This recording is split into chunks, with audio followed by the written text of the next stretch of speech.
Ya, selamat datang di mata kuliah Manajemen Infrastruktur dan Teknologi Informasi. Pada modul ini adalah modul bagian kedua mengenai infrastructure pattern. Seperti kita ketahui bahwa sebelumnya kita sudah membahas beberapa hal mengenai pattern dari infrastructure, basic pattern, yaitu publish, transact, dan collaborate. Pada modul kali ini, kita akan membahas beberapa hal mengenai infrastructure pattern matching, ya, pattern identification dengan metode identification pattern matching atau IPM, dan juga self service pattern. Oke, kita coba lihat ya beberapa pertanyaan-pertanyaan pemicu di sini. Bagaimana caranya mendokumentasikan dan mengorganisasikan pola-pola solusi? Yang bisa kita lakukan di sini adalah melakukan identifikasi pattern, di mana identifikasi pattern di sini berorientasi pada kebutuhan bisnis, ya. Jadi kiblatnya adalah kiblat ke bisnisnya, ya, belum ke arah teknologinya. Yang pertama kita lihat adalah what, ya, atau entitas format data yang terlibat, lalu who, yaitu aktor yang terlibat, dan where, lokasi fisik topologi komponen-komponen yang terlibat. Karena dengan kita bertanya seperti ini, kita dapat melakukan desain terhadap infrastruktur teknologinya. Berikutnya adalah dokumentasi pattern, ya. Pattern didokumentasikan dengan yang pertama, mencatat informasi rinci tentang teknologi. Lalu berikutnya kriteria penerapannya dengan pertanyaan-pertanyaan tadi, who dan where. Terus karakteristik tingkat layanan, ketersediaan kapasitas, dan kinerja. Lalu ada standar format untuk dokumentasi. Nah, di sini adalah contoh untuk atribut dokumentasi pattern, ya. Jadi yang pertama adalah nama pola-polanya, deskripsinya apa, ownernya siapa, apa yang akan dianalisis, siapa, dan ada di mana. Lalu service level, diagram, dan beberapa parameter lainnya. Lalu kita beranjak ke pertanyaan pemicu yang lain, ya. Bagaimana caranya memilih pola solusi yang tepat untuk permasalahan yang dihadapi, ya. Yang bisa dilakukan adalah dengan menggunakan infrastructure pattern matching atau IPM, ya. Sebuah metode perencanaan infrastruktur untuk layanan IT baru. Di sini kita coba untuk memilih pola yang tepat dan di antara pola-pola infrastruktur standar untuk memenuhi kebutuhan bisnis yang baru. Dan pendekatannya yaitu tetap menggunakan aspek yang sudah kita pelajari sebelumnya, yaitu apa, siapa, dan di mana. Di mana ini cukup penting karena lokasi sangat menentukan, ya, efisiensi dari sebuah infrastruktur itu di-deploy di mana. Ya. Dicocokkan dengan what, who, dan where, ya, menggunakan standar pattern yang ada.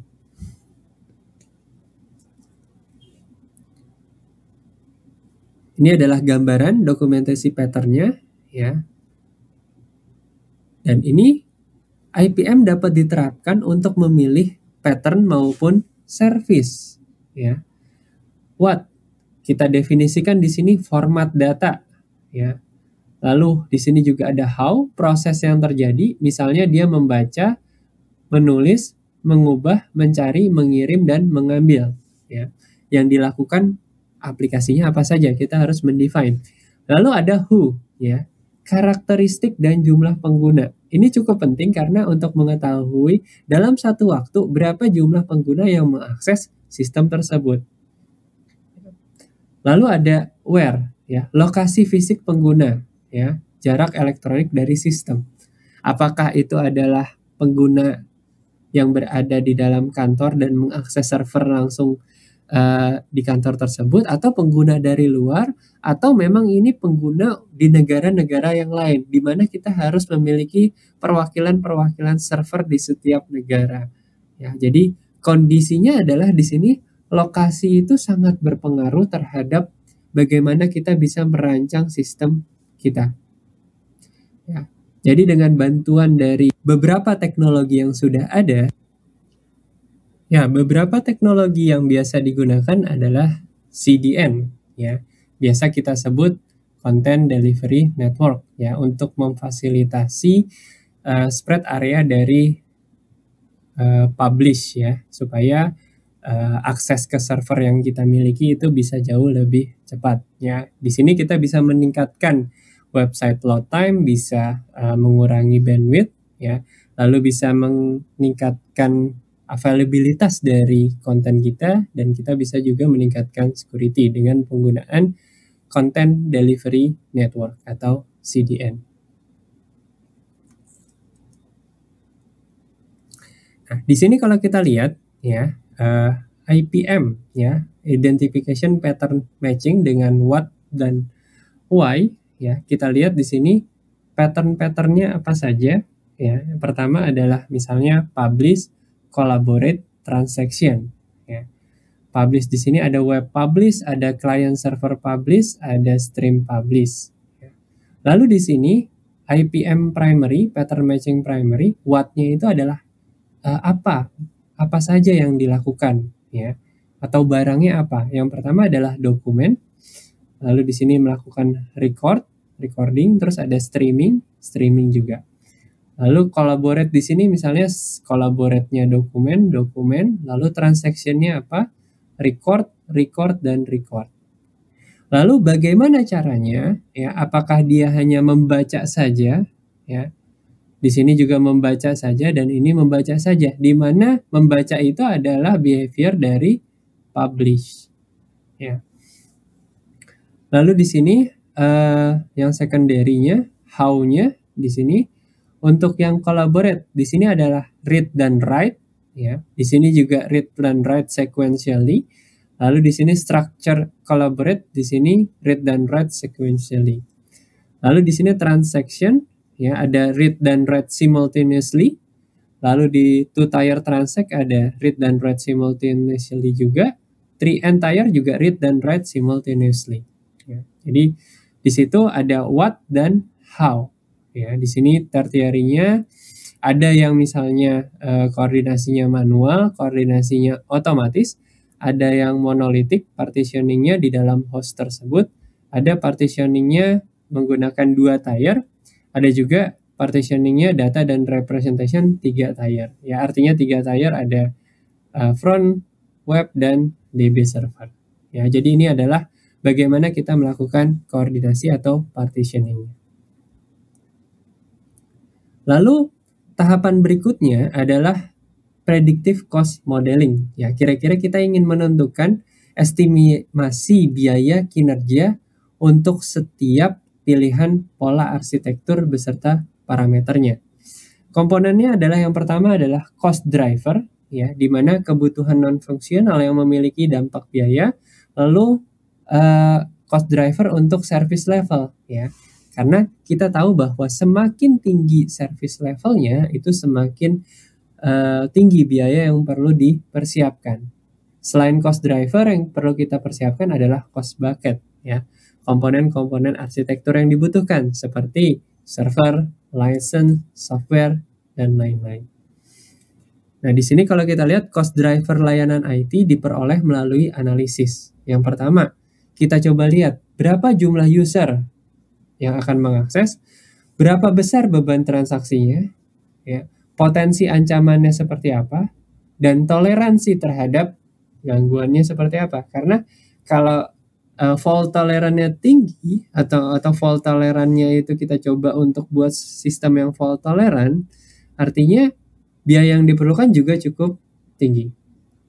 Lalu di sini setiap driver memiliki konsekuensi biaya. Jadi mulai dari user, beban, potensi atau ancaman atau security, dan juga toleransi itu akan bisa mengubah biaya.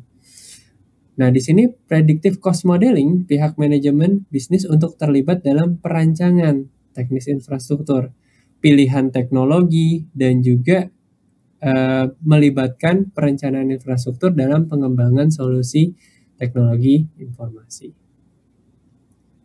Nah, berikutnya adalah self-service pattern, ya. Dengan strategi web enabling paling sederhana, kita dapat memperoleh skalabilitas jumlah user, ya, implementasi singkat dan murah, ya, di mana kita mencoba untuk memisahkan antara application server dengan DB server, ya.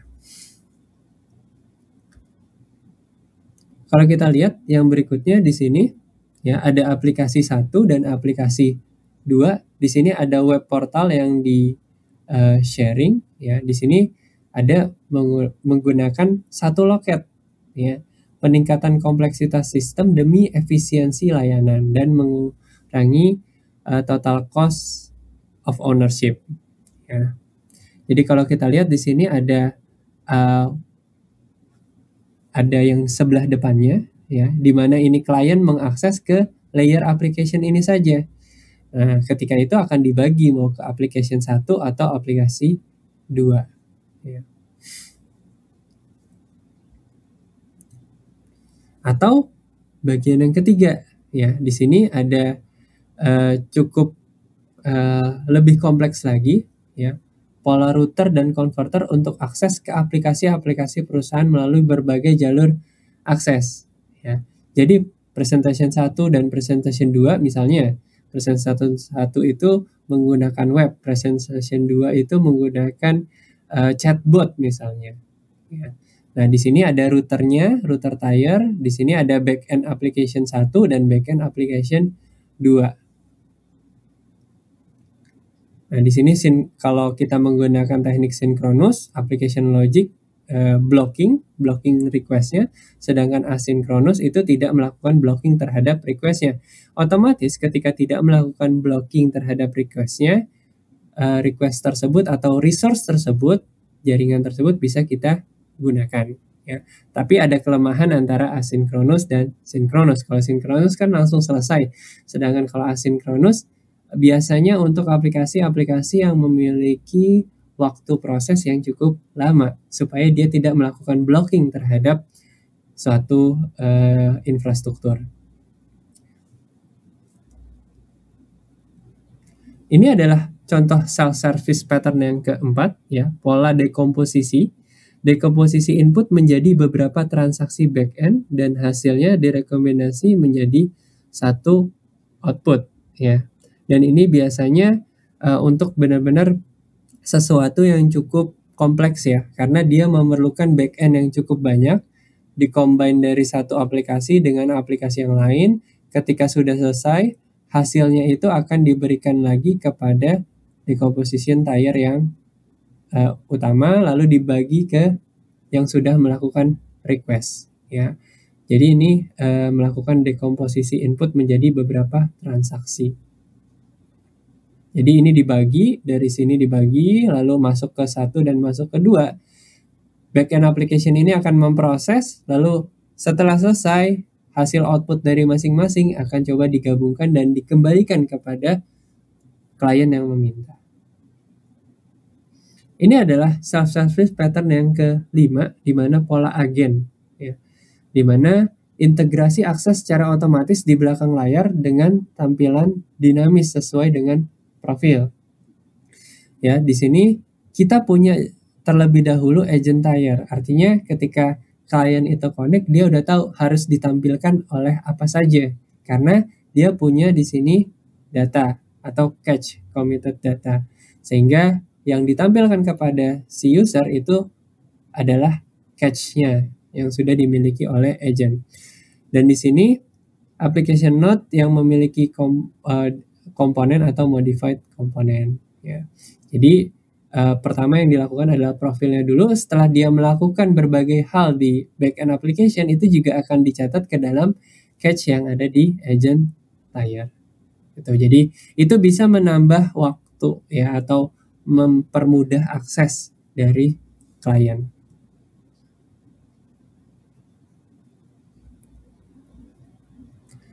Berikutnya adalah tabel karakteristik non-fungsional. Ya, di sini ada beberapa faktor-faktor yang mempengaruhi, misalnya IT drivers. Ya, di sini minimize application complexity itu dapat diselesaikan dengan misalnya standalone single channel, atau customize presentation to host. Terus di sini untuk misalnya skalabilitas. Skalabilitas bisa menggunakan router, decomposition, dan agent pattern-patternnya tadi yang bisa kita gunakan. Terus maintainability juga bisa ketiga itu, router, decomposition, atau agent. Enterprise complexity juga bisa di ketiga itu. Backend enterprise application integration bisa merubah direct integrate single channel, as is host, dan customize presentation to host. Jadi kita melakukan mapping di sini IT drivernya terhadap beberapa solusi-solusi pattern.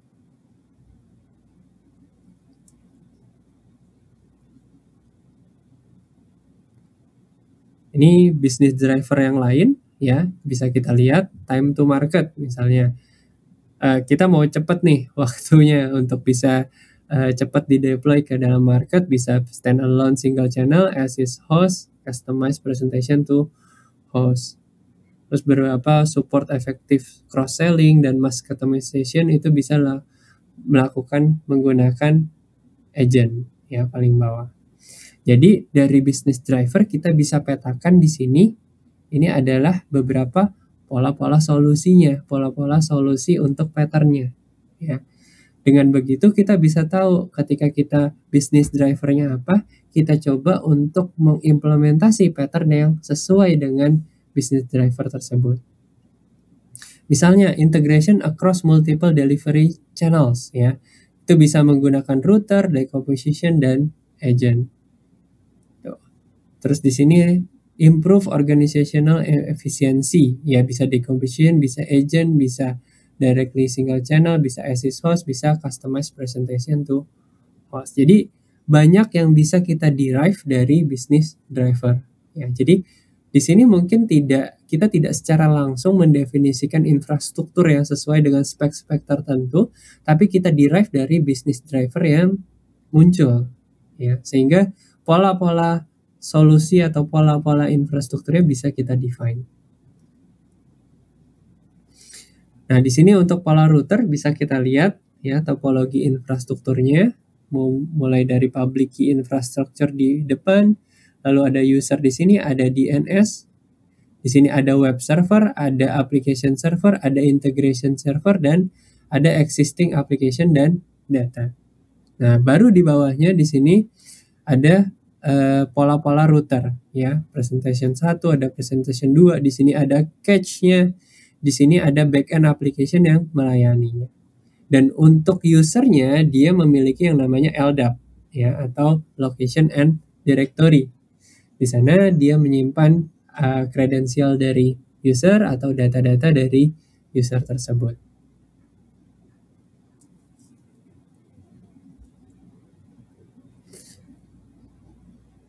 Oke, jadi pada bab ini kita sudah melihat ya mengenai pattern-pattern dasar ya, dan juga kita juga sudah membahas yang namanya IPM atau Identification Pattern Matching ya.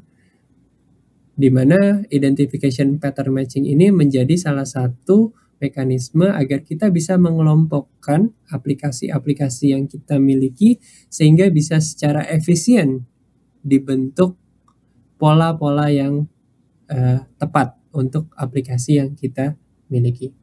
Oke, berikut adalah referensi mengenai modul ini ya. Terima kasih atas perhatiannya dan mudah-mudahan video ini dapat bermanfaat.